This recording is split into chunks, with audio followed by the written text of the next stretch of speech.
तर नमस्कार मित्रांनो, तुम्हाला या व्हिडिओमध्ये सांगणार स्किल इन्स्पायरचे लॉग इन कसे करायचे. तर पहिले स्किल इन्स्पायर सर्च करायचे आहे, वेबसाईटवर यायचं आहे, 3 लाईनवर क्लिक करून लॉग इनवर क्लिक करायचं आहे. त्याच्यानंतर खाली येऊन साइन अपवरती क्लिक करायचं आहे आणि रेफर कोड, काही जणांना रेफर कोडचं प्रॉब्लेम होतं. रेफर कोड याचा स्क्रीनशॉट काढून तुम्ही कॉपी करू शकता.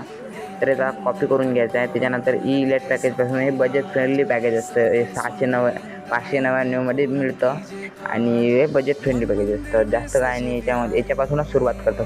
काही लोक याच्यापासून सुरुवात करतात, तर काही मोठं पॅकेज घेतात. तुम्ही कोणत्या पण पॅकेजपासून सुरुवात करू शकता. त्याच्यानंतर तुमचं ईमेल आणि पासवर्ड टाकायचं आहे. ईमेल पासवर्ड टाकायचं आहे. त्याच्यानंतर प्रायव्हसी अँड परमिशनवर क्लिक करायचं आहे. ठीक आहे. त्याच्यानंतर सगळं ऑप्शन बरोबर आहेत की नाही पाहून घ्यायचं. नाही तर काही जणांना एरर येतं.